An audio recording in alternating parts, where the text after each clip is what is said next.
Good morning. Morning. Morning, Ms. Boyle. Morning, Ms. Breck. The time is now 9:30 and I shall resume the inquiry into the appeal made by Bargate Homes and Vivid Homes against the decision of Basingstoke and Dean Council to refuse outline planning permission with all matters reserved except access, the 75 dwellings, open space, allotments, landscaping and access via Sheepfair Lane. This is the third day of the inquiry. If I can just do the usual reminders for your mobile phones to be off or on silent, and that the council are keeping an attendance list. And just to outline that yesterday we heard from witnesses on planning matters and from both the appellant and the council, and roundtable discussions on housing, land supply and the Section 106 agreements. I'm just going to check whether we've got any other participants with us today. Yes, we do. Ms. Brady's listening in today. In a moment, I'm going to move to the witnesses for Mr. Cook. But there was just one point that I've been meaning to raise last couple of days and then omitted to do so before we closed. And that was in relation to the statement of common ground. The version that I've got, whilst it's a signed version, is dated May and is still shown as a draft. I take it those two are just issues that haven't been updated. I think it was signed sometime in August. It would be helpful if I have a date that it was signed, and just for your confirmation that the front sheet needs those two corrections of the date and the draft at some point today. That would be helpful. So I'm going to hand to Mr. Boyle now, unless there are any questions on anything before we proceed. Just need to check that. Okay. So for evidence in chief, Mr. Cook. Thank you, Mr. Boyle. Thank you very much, Madam. I'll get confirmation. Certainly, that was my understanding statement of common ground. The version in the core documents 4.3 that we've been working to has got an out-of-date cover sheet. But as you rightly saw, it is the signed version that's in there. I did check that.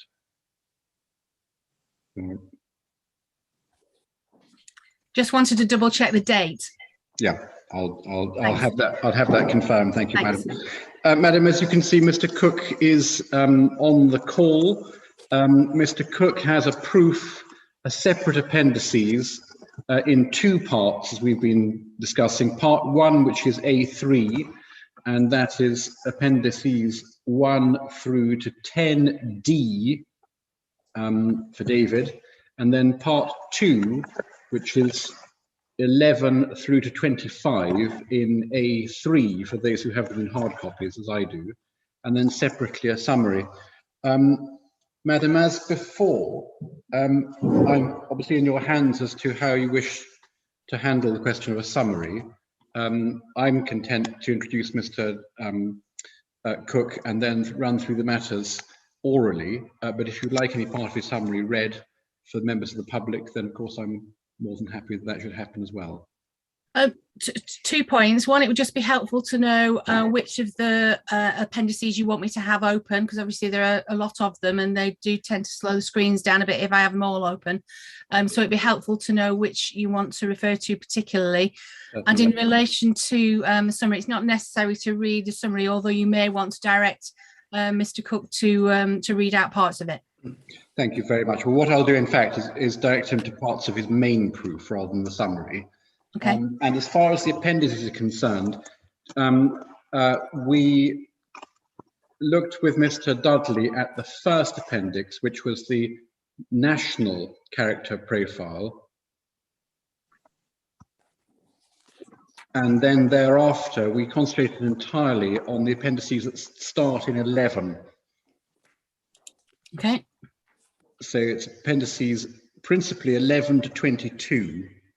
And obviously within 22, you have a series of individual sheets, which are the photo sheets.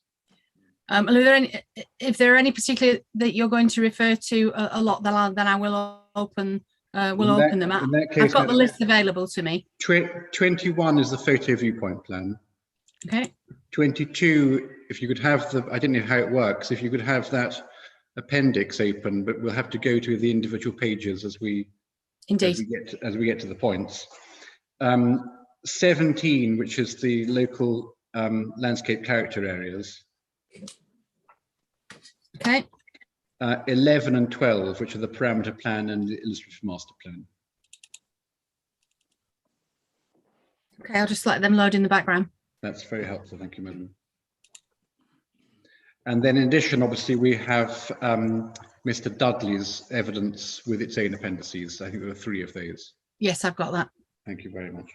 Mr. Cook, do you have access to all of those documents?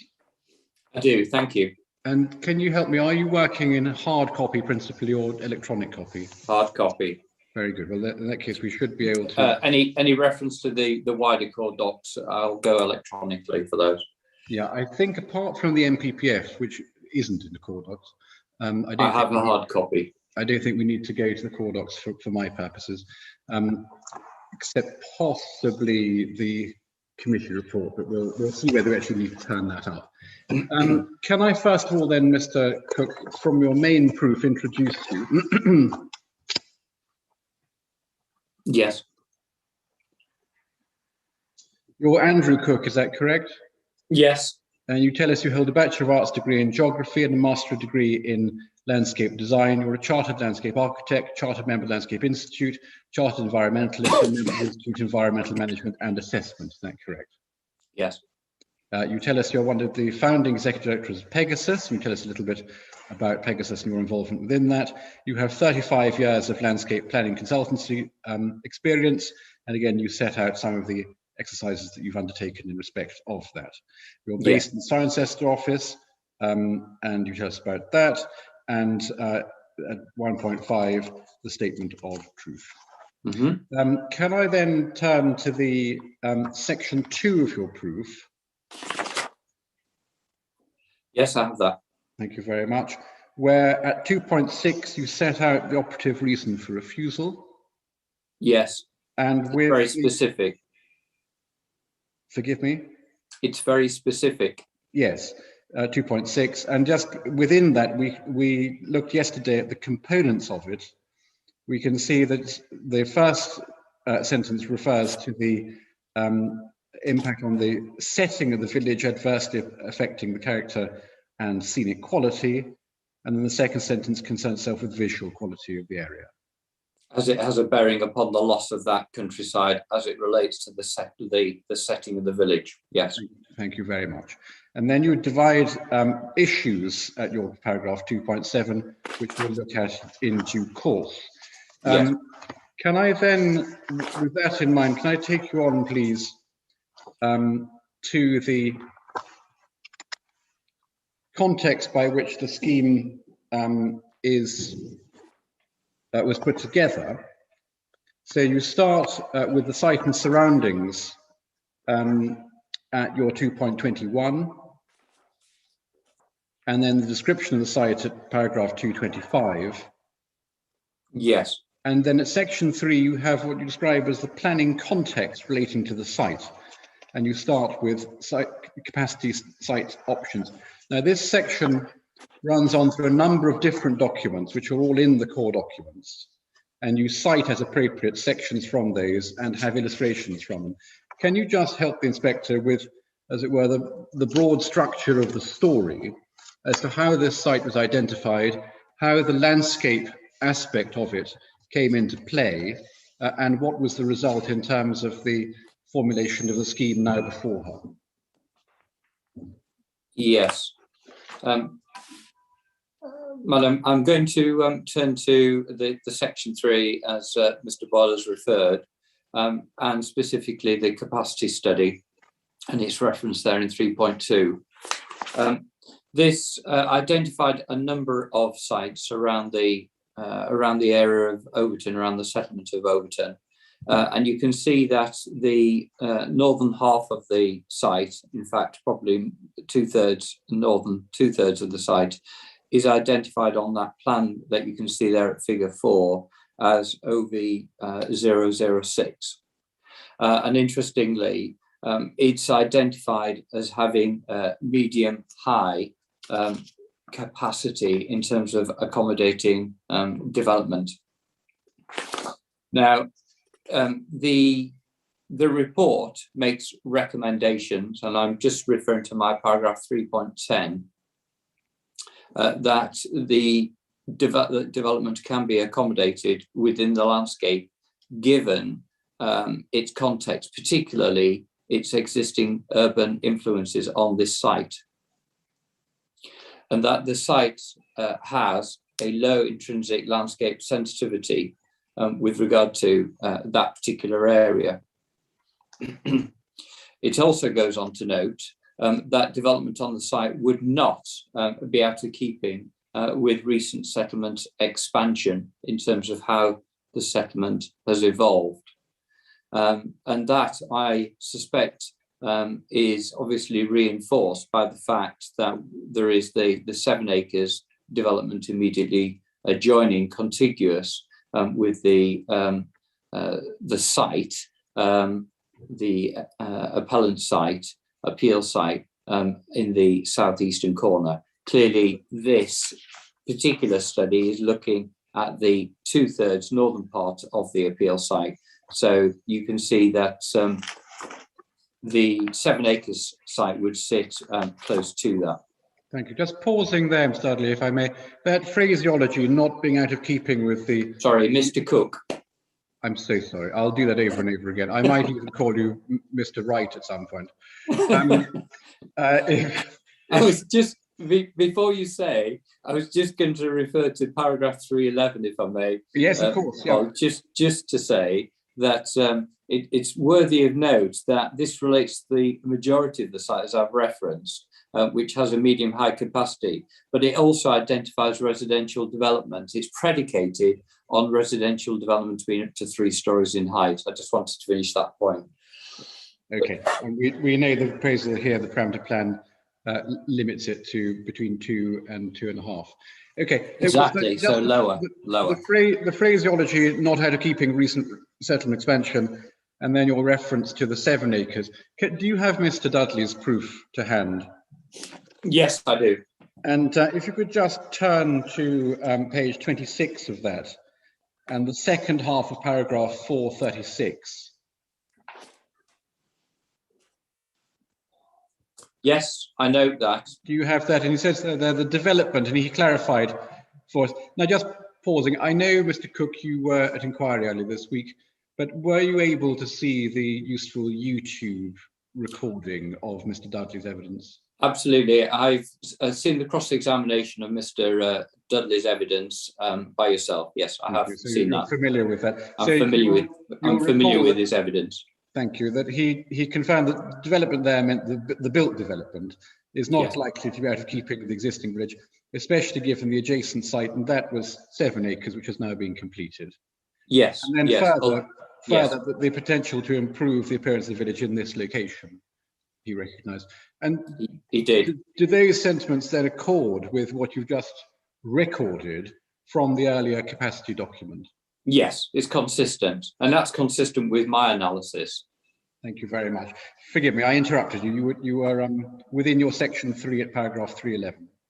Yes, I was just going to note in terms of the study that there was also obviously the Schlar analysis, and this is set out in my paragraph 3.12 in terms of the site K, which is shown as a red line, which is in figure 5, which is the southeastern part of the site. Thank you very much. With regard to that, sorry, there was a bit of an echo. Sorry, Mr. Ball, were you saying something? Okay. And with regard to that, being identified suitable as a reserve housing site, and as such, the Sheila prepared by the council identified a high capacity for development concerning this parcel of land. So that's further context with regard to this. And then I move on in my proof to talk about the case officer's report. So I'll pause there if I may. Thank you. Let's just, you've got figure 5, site K, showing then the red line, the area suggested for development. And if we Yes. flick on a few pages in your proof, just for convenience, we Yes. get to your figure 6, which is the parameter plan before the inspector. So That's right. That's the scheme that went to officers that was then subject to the positive recommendation for approval. That's my understanding. Yeah, and again, in terms of the location and distribution of built development within the site, how do the two compare? Well, you can see that in terms of the southeastern, effectively the development area. Madam, if I may, I'm going to differentiate between the development area, which in itself is in two parcels, if you like. There's the northeastern development area, which you can see there is linked by a residential road, but it's contiguous with Pond Close.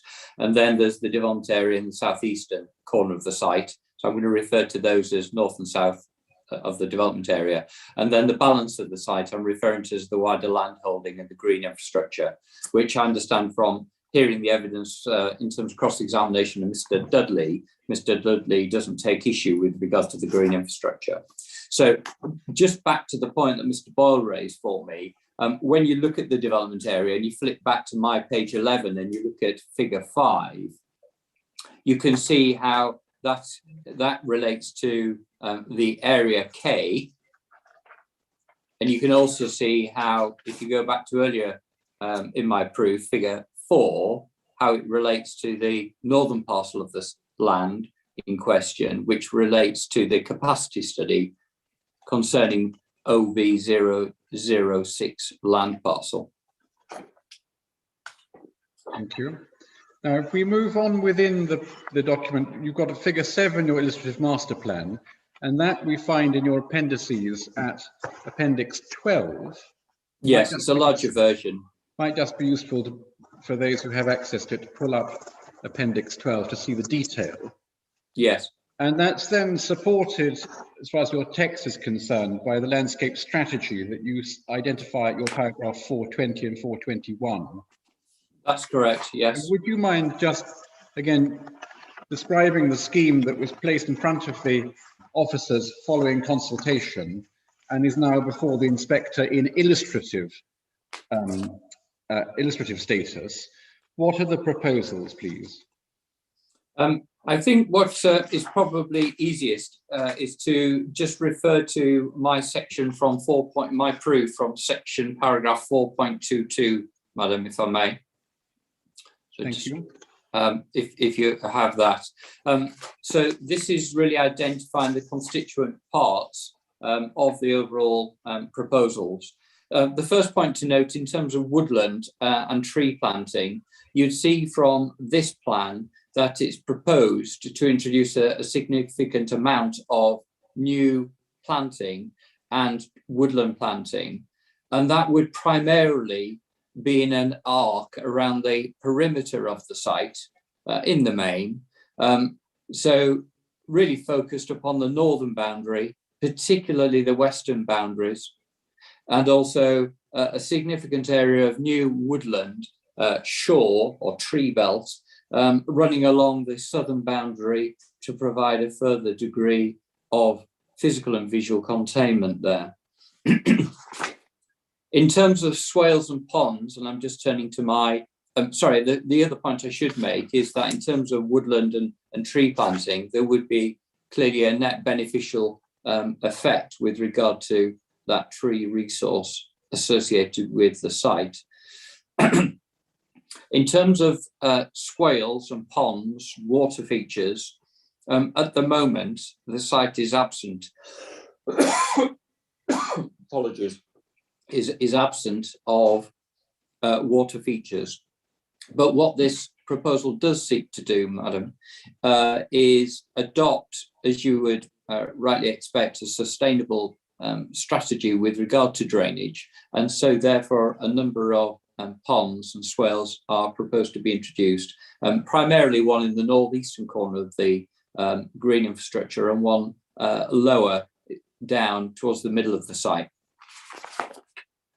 So again, introducing interesting features from a landscape perspective.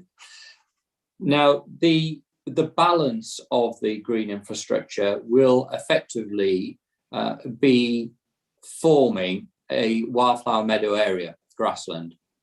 So the idea is not to create some sort of formal, very neat and tidy grassland one might associate with a town park, but that this would be managed as a naturalistic wildflower meadow grass sward. Thank you. And that's something that is advocated in the published character assessment. Thank you. You've just made the point I was going to direct you to, which was yes. Maybe we don't now need to turn up because we did it with Mr. Dudley. But yes, I was aware of that. In the national document you have at your Appendix 1, yes, found references to the very point you've been making. Yes, and that's the reason why I mentioned it, because I know it was picked up in cross-examination with Mr. Dudley, which he accepted.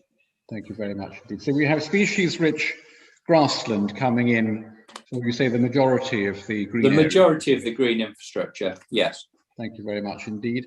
And then, yeah, and then a few other components with regard to the green infrastructure.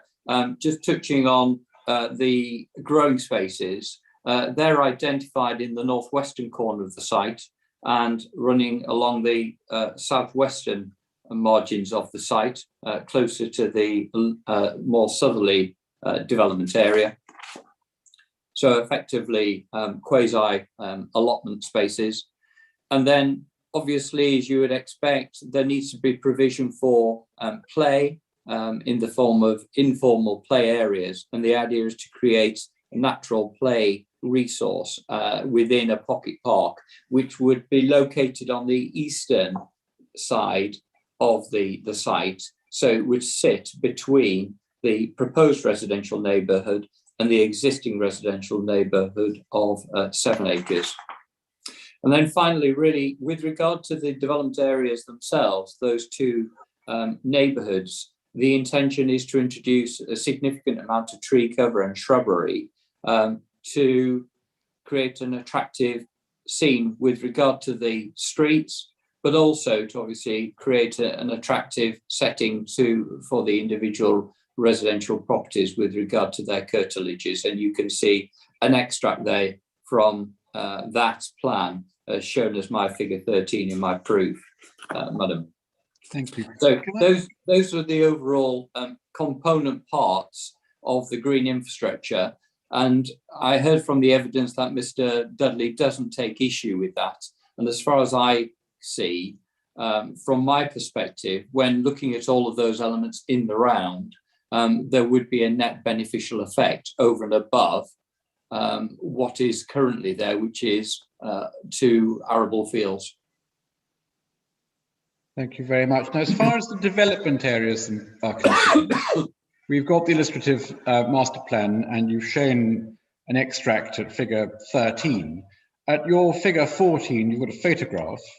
Yes. And we're obviously familiar now with the 7 acre scheme developed by the same team, the Vivid team. That's right. We'll obviously be inviting the inspector to look round the 7 acres development and appreciating obviously that this is a matter which ultimately is for reserve matters. But what do you suggest the inspector can draw from the 7 acres by way of an indication of the nature and quality of the development parcels as developed out? Yes. So, Madam, if I could just pick up and elaborate on that point then. Certainly I would invite you to have a look around the 7 acre scheme. I have to say, when I first went to have a look around, and I've been to the site and around the neighbourhood on several occasions now, but the first time I went around 7 acres, I was really very much impressed with the quality of the design of the various residential properties. And obviously they range in terms of size, in terms of numbers of bedrooms, as you would expect.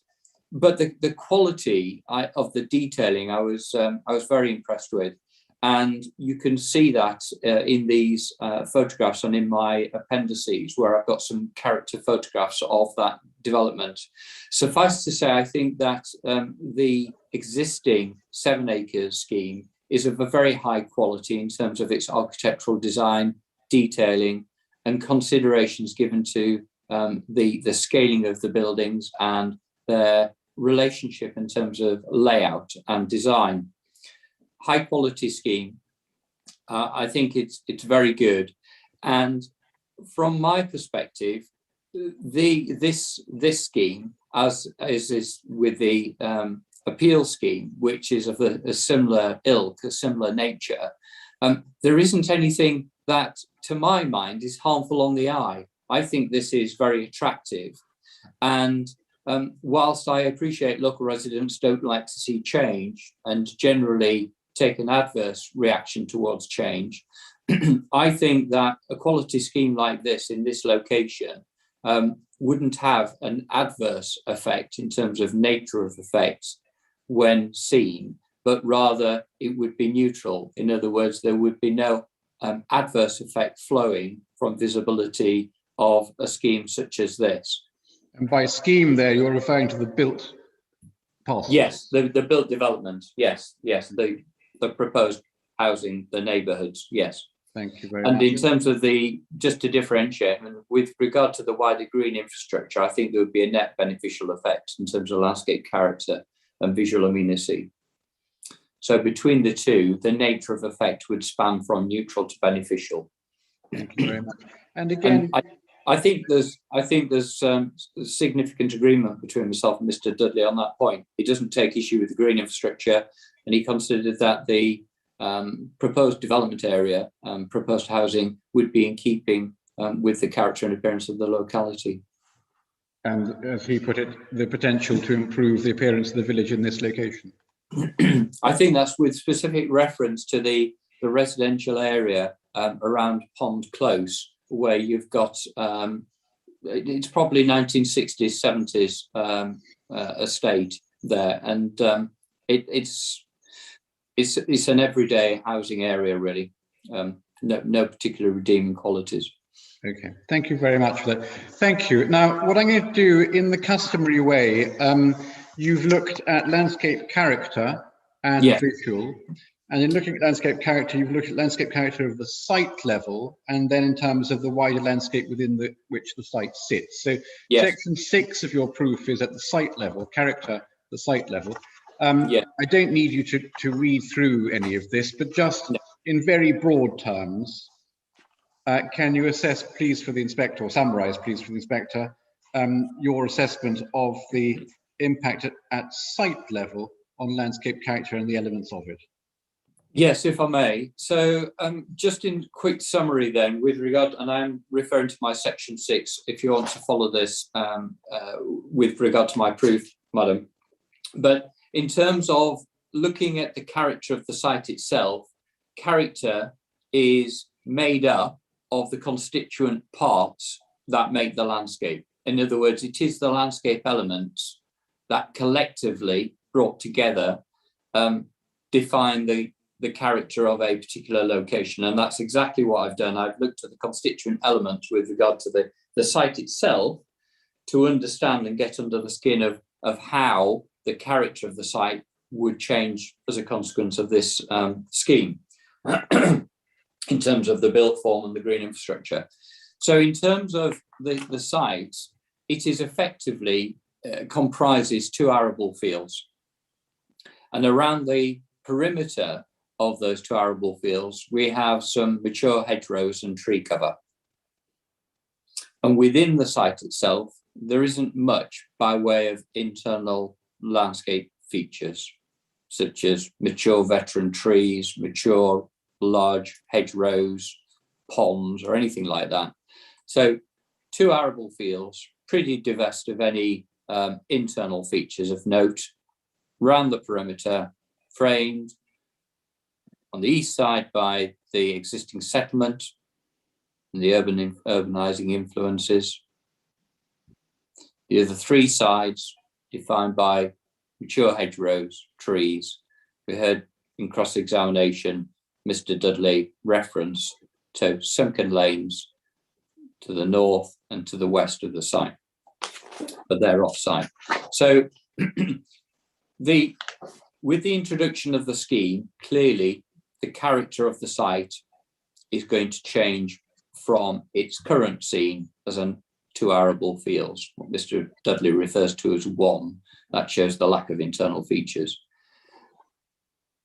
Point I would make is that in terms of arable fields of this nature, it is a widespread, ubiquitous resource locally and does not have any significant value attached to it in that regard because of its ubiquitous nature. And indeed, there are other fields like this in the vicinity. But what is different about this site is the strong urbanizing influences which emanate from its proximity and being contiguous to the settlement on its eastern boundary. It would change with the scheme in place to green infrastructure, which we know the council take no issue with, and the development area, as I referred to earlier. And the development area is located in the southern eastern and the eastern side of the site. And that has been carefully designed so it would reflect, as I said earlier, the styling and architecture that we've seen with an earlier scheme by the same developer referred to as 7 acres. The other point I would make is that in terms of one of the elements associated with this site is that there are no public rights of way associated with this site. And it has no recreational value in that regard. There's no common land, there's no recreational, there's no open access or permissive routes associated with the site.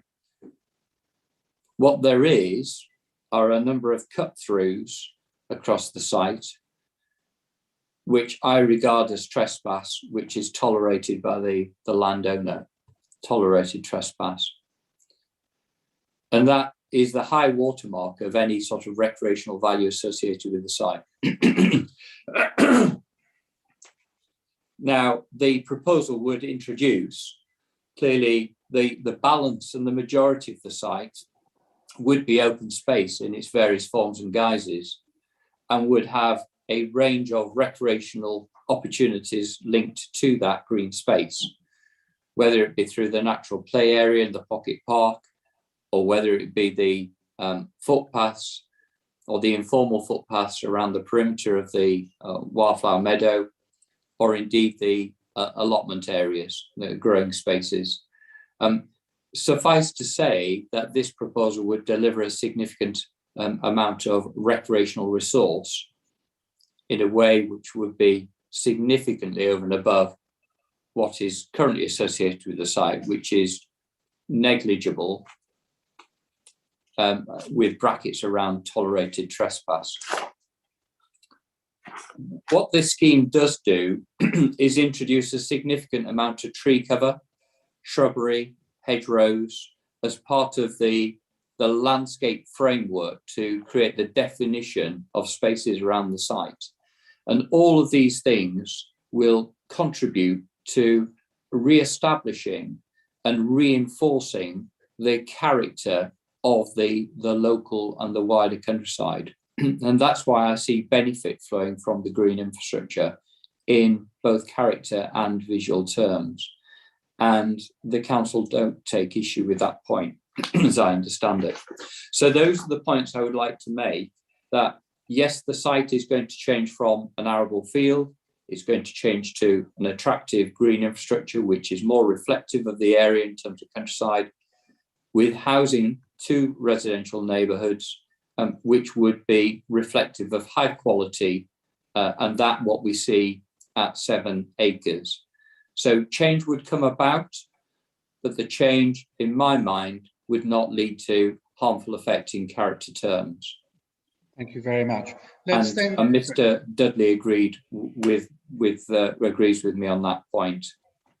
Thank you. Let's then contemplate the wider landscape, and it's your section 7 for this, and it might also be worthwhile taking the appendices to hand. And for Yes. this, it would be appendix. Let me just get the appendix number for you. In part 2. Appendix 16, is it? 16. 17. Yes. 16. 16, well, 16 and 17, perhaps. 16, and we can turn to 17. Then on to 17. And just before we get there, I'm going to actually go to 17 first, because that's the local landscape character with the allocations in it. And we'll Yes. see where the appeal site is. We know that it's common ground between the parties that the landscape within which the appeal site sits is not great valued landscape for the purpose of paragraph 174, as it now is, 174A. Yes, that's my understanding, and I would agree. Yes. Of the MPPF. It Yes, was also that's common confirmed, you will have noted, also confirmed by Mr. Dudley, that the authority did not allege impact on the AONB as part of the reason for refusal. And that Yes. was also confirmed by Mr. Miller. So in terms of the landscape within which the appeal site sits, can we Yes. look at your appendix 17? And I've got a buff sort of colour, Yes, C3, semi-enclosed chalk clay farmland, that's and right. landscape character area number 13, which is called South Test Downs. Yes. Yeah, okay. Yes. Just take us through this point, please. So the point I would make, Madam, with regard to both the landscape character area and landscape character type that Mr. Boyler's referred me to, is to note that it wraps around both of these in terms of character and area and type, both wrap around the southern 180-degree arc of the settlement.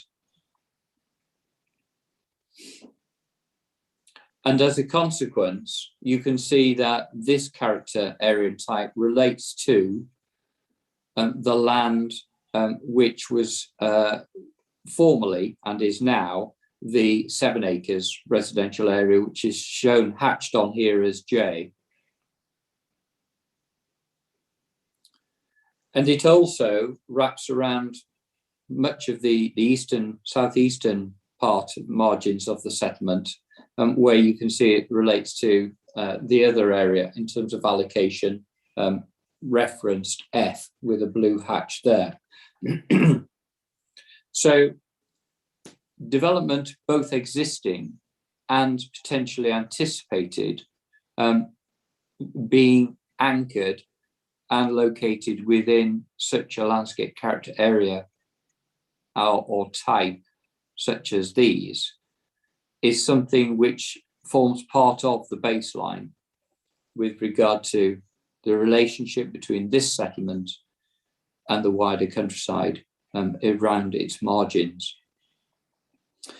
Now, when we don't necessarily need to turn this up, but it's in my proof in section 7. But I've set out, as expected of Glivia and advised by Glivia, the key characteristics that relate to this particular landscape character area and others at the other higher national level. And the point I would make, key point to note, is that this proposal does not require any significant off-site works to enable this proposal to come forward, because it would utilise the existing access route, which currently services the 7 acres residential neighbourhood. So what does that mean in landscape character terms? Well, what it means is that the physical fabric of the landscape character which surrounds the site, whether it be 13 or it be the green, which is identified as exposed arable C1, or indeed any of the other wider landscape character areas shown on this plan, all of them would remain physically unchanged with the proposals in place.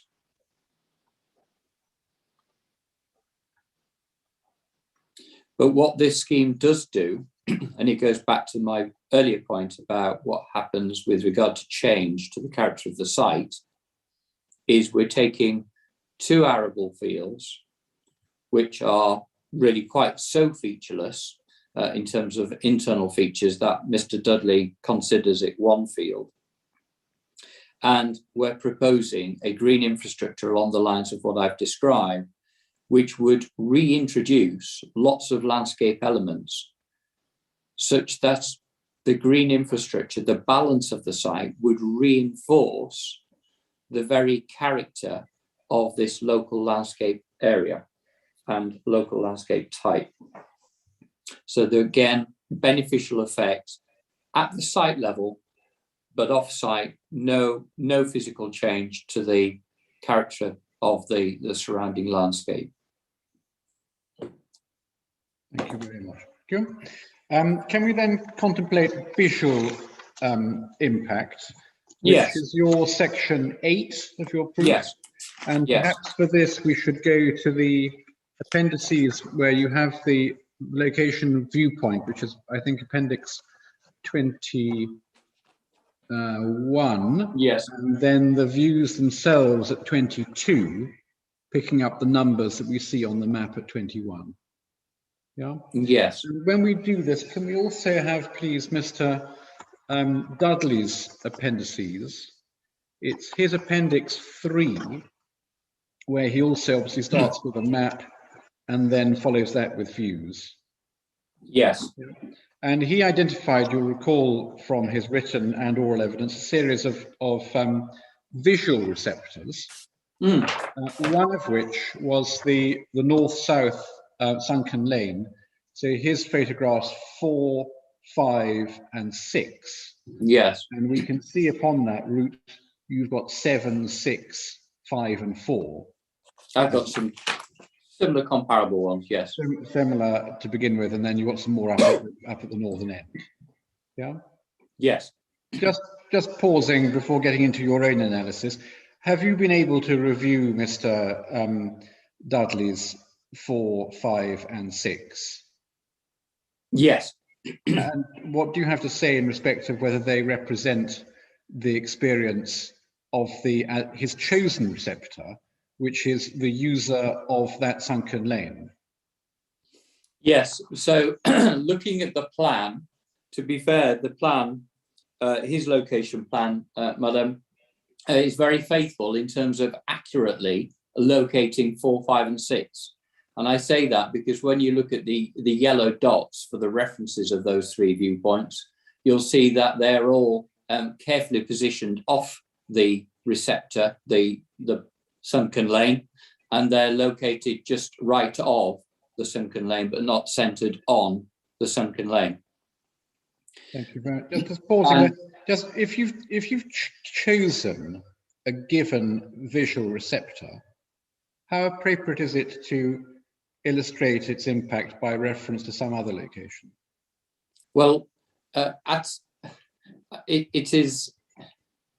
Well, quite frankly, it doesn't help the inspector, and it also, at worst, distorts the evidence that's presented, and ultimately is flawed analysis. If you're referencing a receptor, then produce evidence in terms of photographic viewpoints to evidence the point with regard to effects upon that receptor.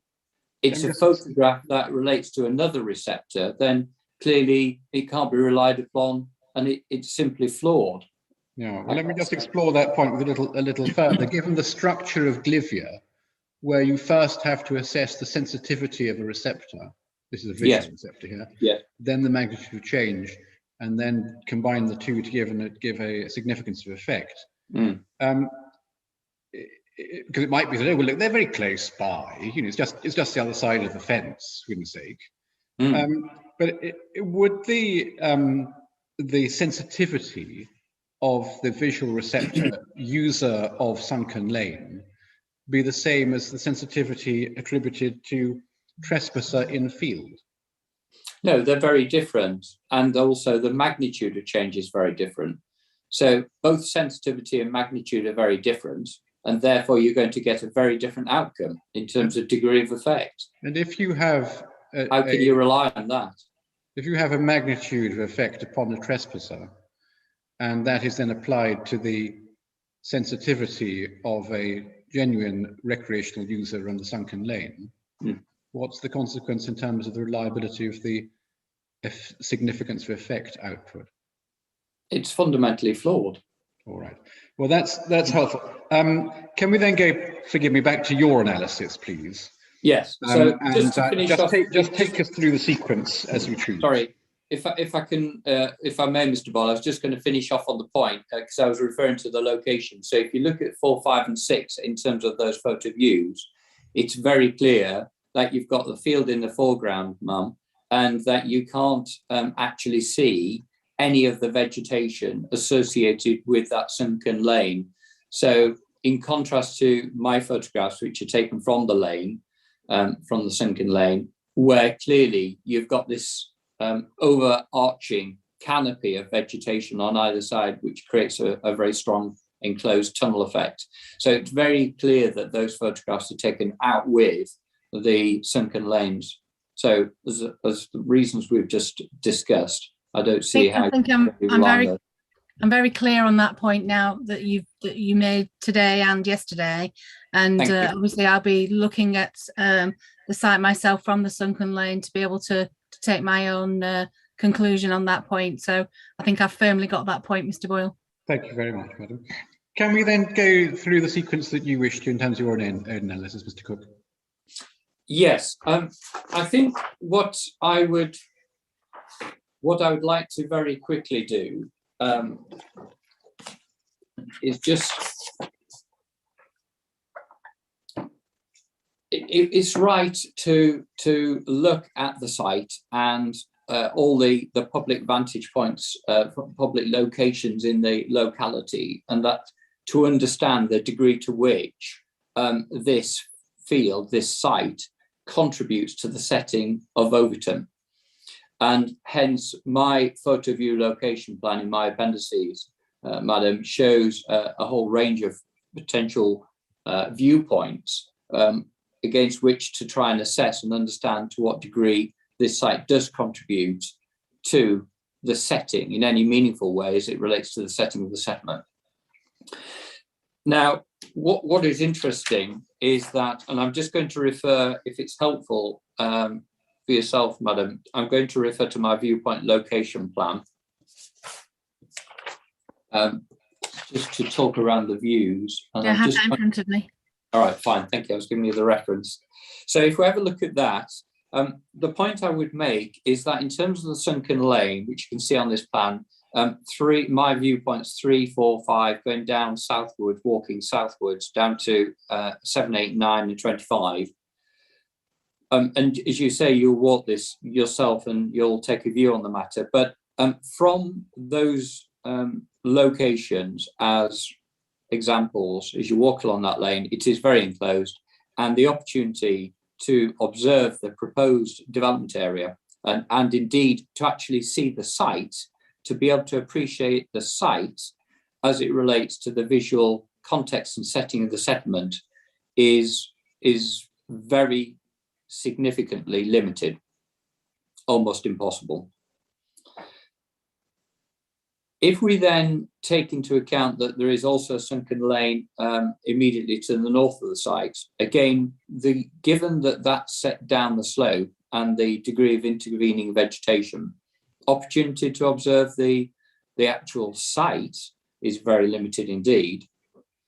The opportunity to observe the proposed scheme in terms of the development area, very limited, almost negligible. Now, if we move out into the wider landscape, there was, let's go north and go to viewpoints 1 and 19, a little further north to the road, which is labelled up here on the plan as Rotten Hill, in the location of Southington. When road users are travelling along that highway, because of adjacent build form and mature vegetation, there's no opportunity to observe the proposed site. And there would be no opportunity to observe the proposed development area. If we go further north, still further north, and cross the Tess and go up the upper slopes, the northern slopes to the River Valley, Tess River Valley, and we step over that railway line and into the A and B, I've got a few viewpoints that were referenced in cross-examination of Mr. Dudley, 20, 21, 2, and 24. Now, this very simple point, Mr. Dudley was saying that, well, from the site, you can look north and you can see vast areas of the A and B. That may be the case, and you indeed would stand there and see that too. But that is a very different proposition to being in the A and B and looking back and looking at something which is a very small parcel of land, and then trying to see the site in question relative to Overton. And from my analysis, it's almost impossible from that viewing distance and direction of line of sight to observe the field, the site in the first instance, and the opportunity to observe the proposed development is almost negligible. And I'll come back to two further points where that is evidenced. One, that Mr. Dudley, the council, have not presented any counter evidence to suggest that there are clear lines of sight and visibility from such a distant location. No evidence from the council in that regard. I've done it for completeness sake to prove a negative. And then I'll come back to another plan shortly, Madam, with regard to the setting of the settlement of Overton as it's defined by the council. So if we then continue the arc around to look at how the site is perceived in the setting of Overton, and we arc around to, say, the southeast of Overton, round to viewpoint 23, again, the opportunity to observe the site and how it contributes to the setting of Overton cannot be appreciated at 23. And the opportunity to observe the proposal is now negligible. And the reason for that is because the proposal would sit in the visual shadow of the existing residential area, Pond Close and 7 acres. So what is remarkable about this site, I would say, is that the opportunity to see this land, as going back to the reasons for refusal, to see this site and see how the loss of this site would have any bearing upon how the setting of Overton is perceived, is extraordinarily limited. And the high watermark in terms of visibility is really very heavily filtered views from that sunken lane, which you'll get the measure of that yourself when you walk it. Mr. Cook, in that review, I don't think you mentioned your photos, locations 18 and 17. Yes, I was just getting onto those. Were you? That's very useful, because that 17 obviously equates to Mr. Dudley's 7. Yes, so it's akin to viewpoint 7 of Mr. Dudley. And the point from that farm road leading to Turrell Hill Farm, and again, you'll see this on site, is you can see from this location plan that the contours are falling away, that the viewing point, well, first of all, the lane is flanked by high hedges either side, not terribly high, but certainly high enough that it's above eye level, such that along 99.9% of that track, it would be visually unaffected. There are 2 gate points, which Mr. Dudley referred to, which are my photo views 17 and 18. And at that slightly lower level in the landscape looking due east, the opportunity to observe the site. Bear in mind, the reason for refusal talks about the loss of the land. The land, the site can't be appreciated. What you do see is a horizon feature, which is the mature tree belt that flanks either side of that sunken lane, which forms the western boundary. And that ranges, it's got a number of mature trees running through there as well as mature shrubbery, but it ranges between probably 5 or 6 meters at its lowest point to 15, 17, 18 meters with the high canopies. It averages out at around about 8 meters. You'll see it's up and down in height. But the opportunity to see housing set further back east of that hedgerow and tree belt will be now negligible from that lane. So again, visually unaffected. Now, to put all of that in perspective, I just would like to turn, if I may, to a document.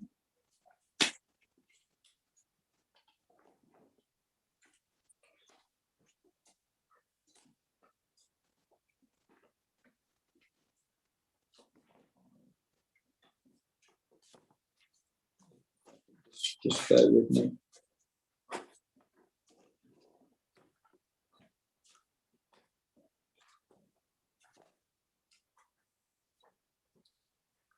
And it's in my appendix 4 of my part 1 appendices, please, if you could turn it up. And it relates, so it's appendix 5, my apologies, appendix 5, which relates to the Basingstoke and Dean landscape character assessment undertaken by HDA on behalf of the council. Very recent, yeah, very recent document, so up to date, very relevant, highly relevant, no material change in circumstances, May 21. And if you look on the internal page 164, you'll see there's a figure 13 there.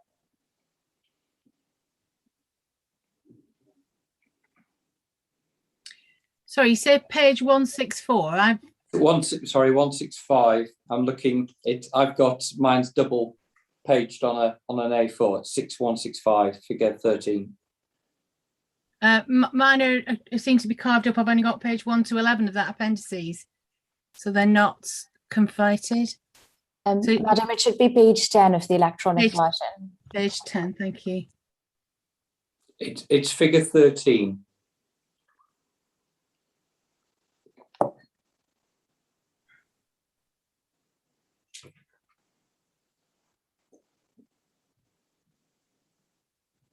Yes, I have that. Thank you. Great, thank you, madam. So the point which is particularly pertained to this point I'm making is if you look in the key on the second column, it refers to the approximate visual setting to the settlement. And it provides a very fine dotted brown line which meanders around the countryside around the settlement. So within that area, within that dotted line, that is the land which is considered to relate to the settlement. And you can see that if you look at where the site sits, it's identified as sitting within that area.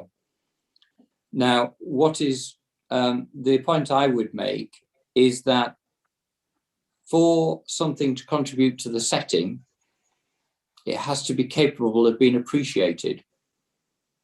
In other words, it has to be capable of being seen in relation to whatever it relates to, which in this instance is the setting of Overton. So from the analysis I've just taken around in terms of viewpoints, the opportunity to be able to appreciate the appeal site and see the appeal site as it relates to Overton is extremely limited by even this analysis. Because thinking about it, this has identified potential polygons of visibility to the north. You see those red arrows, but from the evidence that I've got in terms of my photographs, the opportunity to see the site is now an impossible. And then when you arc around the eastern side of the settlement and the southern side of the settlement, as well as having discussed the north, the opportunity to see the site as it relates to the settlement is impossible, because the site sits in the shadow of the settlement itself. So that only leaves the southwestern arc potentially. And what that means is when you look at how the setting in that southwestern quadrant relates to Overton, what's fascinating is that the line, the dashed brown line, is literally just beyond the site. It doesn't stray beyond one more field beyond the site. And that shows you how well visually contained by the council's own analysis is with regard to how that land can be perceived and Overton can be perceived, and that land can relate to the setting. And then that's confirmed by the visual analysis I've just run through by going around the compass 360 degrees. So having undertaken all that analysis, opportunity to observe the site and to observe the development area is extraordinarily limited to about one view, which, going back to my viewpoint plan, is around viewpoint 6 or viewpoint 7, where you would see some of the southern part of the proposed development, but in the context of the adjacent 7 acres. So you would see the proposal in the same plane in the landscape as the existing 7 acres residential neighbourhood. Thank you very much, Mr. Cook. Mr. Cook, in the light of that, and remembering the 2 allegations within the reason for refusal, firstly, to what extent do you consider, having assessed the landscape character and scenic quality, that the scheme would, by virtue of its impact on the setting of the settlement, have an unacceptable impact? No, it's just, there's no evidence to support that. Thank you. And secondly, in relation to the visual qualities of the landscape, your view, please, having again done your assessment, whether there be an unacceptable visual impact as a result of the scheme. No, there would be no unacceptable effect. To answer your question directly, the point I would qualify to that is that, first of all, the visual envelope associated with the site as it relates to the setting, as it contributes to the setting currently, is negligible. Where you could see the proposed development area would be very limited indeed, which I've just referenced. Where you'd see that, you'd see it in the context of the settlement of the adjacent residential area. And what you would see in terms of quality design, we know that the council don't take issue with, because it's accepted by Mr. Dudley in terms of its character and design. Architecturally was the phrase he used, term he used, would be consistent with the character and appearance of the adjacent residential area. Thank you very much. Specifically referring to, I believe, the 7 acre scheme, which I understand that the council don't consider to be harmful in terms of built form. Where they do see that there is harm flowing from built form is the early 1960s, 70s estate around the vicinity around Pond Close. And this scheme provides the opportunity to remedy that in terms of that harsh urban edge as you perceive that particular residential area currently as it interfaces with the countryside. Thank you very much. So no harm flows. Thank you. In visual terms. Madam, that's Mr. Cook's evidence in chief. Thank you.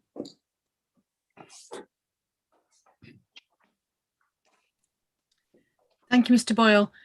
Just thinking of the timings of these, and bearing in mind that I wouldn't wish to interrupt Ms. Perek's cross-examination of Mr. Cook's as a witness, I'm proposing to just take a short break now, which will avoid any interruption to your cross-examination, if that's an agreeable way to proceed. It is, for my point, Madam. Thank you very much indeed. I'm sure Mr. Cook could welcome the break too. Just while you're having your break, you'll see some emails have been directed to the inspectorate. One gives you a new cover for the Statement of Common Ground, correcting the date, etc. The other is the amendments to the Section 106 discussed yesterday. Okay. So you'll have that available to you. And the third relates to the agreed site visit. So the locations, both for the council and the appellants, are identified on a plan for you.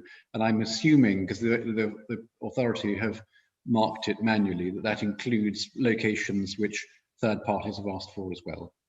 Okay, thank you for that. I'll take a look at that at some point in the next couple of breaks. I also have forwarded to me this morning, I haven't opened it yet, there were some comments from Mrs. Brady on the Section 106 agreement, which I've requested are sent to both parties, and I'll obviously pick up any points relating to those later on today, as I'm sure both of you will do if that's appropriate. Thank you, Madam. Okay. Madam, just in terms of break, if I can just indicate, I probably will be between an hour to an hour and a half in cross-examination. I'll just leave that with you to assess what level of break you would like. Well, I was going to propose, it's coming up to, well, just before 20 to 11 now. Do you want to come back at 11? Yes, okay, and that should give you an opportunity to complete your cross-examination, certainly before the lunch break. Absolutely. Okay, thank you very much. We'll come back at 11. Thank you.